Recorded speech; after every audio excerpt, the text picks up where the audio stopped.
Good day mga boss, ayon nga kay Idol Snubadwa. Etong import ng tropang giga na si Bolbol, malaki daw ang posibilidad na mapapalitan na ito ng tropang giga dahil nga takot na takot daw na magkaroon ng injury. Nakita naman po natin na yung effort niya sa depensa ay hindi talaga inilalabas. Hindi na po siya kasing sigla noong una at pangalawang game niya sa PBA. Kaya naman, naghahanap na nga po ang tropang giga ng mga posibleng import at tinitingnan po yung mga NBA player dati na mga star. At isa nga po sa tinitingnan na posibleng kunin ay itong si Christian Marquis Wood. Kilala nyo ba siya? Ito ay 6'8 ang height. Dati pong 2018 NBA undrafted pero nakapaglaro po sa NBA sa ilalim ng Philadelphia 76ers. Delaware 87 Sixers, Charlotte Hornets, Milwaukee Bucks, New Orleans Pelicans, Detroit Pistons, Houston Rockets, Dallas Mavericks at Los Angeles Lakers. At huli po itong naglaro sa Los Angeles Lakers ng dalawang season noong 2023 hanggang 2025. Ang kanyang career highlights: NBA Cup champion noong 2023, naging All-NBA G League second team din po ito at All-NBA G League third team. At sa kanyang karera po talagang namayagpag po ang kanyang rebounding ability at shot blocking ability. Yung kanyang outside shooting ability, bonus na po yun sa kupunan, which is ang nakinabang talaga ay itong Dallas Mavericks at itong Lakers na kasama nga niya dito ay itong si LeBron James. Inaasahan kung sakaling ang kunin ito ng tropang giga, yung talagang protection niya sa ilalim ang hanahanap dito bilang energy guy po ng nasabing kupunan na tropang giga.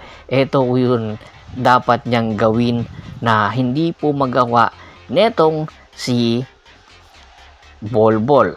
Asahan po natin kung magkakasundo po yung dalawang panig, yung tropang giga at ang kupunan or kampo nitong si Christian Wood, anytime po posible na nga po na lumipad ito ng bansa at palitan na si Bolbol.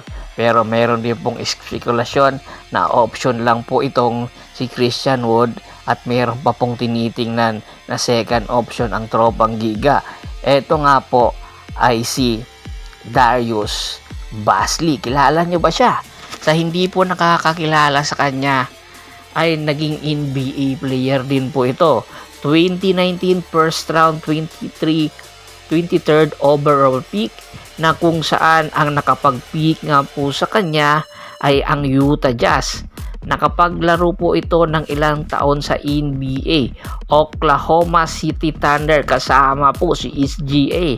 Naglaro ito noong 2019 hanggang 2023. Pagkatapos nalipat sa Phoenix Suns at lumipat po ng G League, tapos bumalik ng NBA noong 2024 sa Philadelphia 76ers at lumipat at bumalik sa Utah Jazz.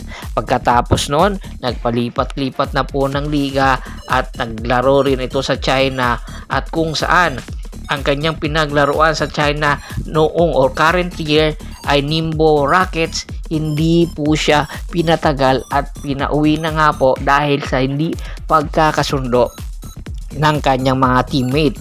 Ito ang kanyang mga career highlights at achievement. Naging NBA G League second team, NBA G League All Defensive Team, NBA G League Knicks Up Game.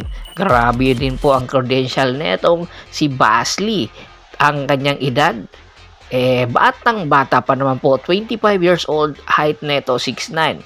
Makakatulong po ito bilang rim protector ng tropang giga. At the same time, yung kanyang mga outside shooting ability talagang hindi matatawaran. All around po yung player na ito. Mayroong passing ability, shot blocking ability, yung leadership nito talaga rin ang ganda. Tingnan mo naman yung kanyang 3-point shot, diba? Solid na solid.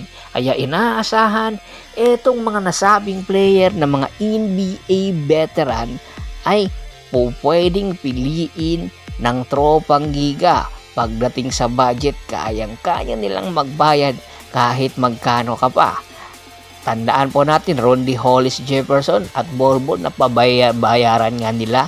Eto pa kayang si Darius Basley, po pwede po ito sa tingin nyo. Sa dalawang nasabanggit nating pangalan, yung Christian Wood at Basley, sino sa tingin nyo ang malaki ang posibilidad na makakatulong at makakakuha ng kampyonato muli ng Tropang Giga na kung saan po pwede nga nilang agawin sa San Miguel Bermen? Komento na sa baba ng video at pag-usapan natin yan. Once again, this is Percival Monteron at your service. Don't forget to subscribe my sports channel at don't forget to click the notification bell button para nga maging updated palagi sa kwentuhan.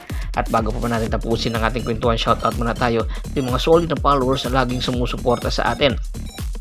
Kay Kagawad ka sa kinudukusin ng Hagonoy Bulacan, Anthony Lakialon at Lakialon family, Juanito Vargas, Paul Bicoy, Jelmark Laparan, Ricardo Galano, marami pong salamat. Pakibisita rin po ng Facebook fanpage ko na Hapris PH3, Polgoso at Bostor para po sa mga karagdagan sports balita. Maraming salamat po.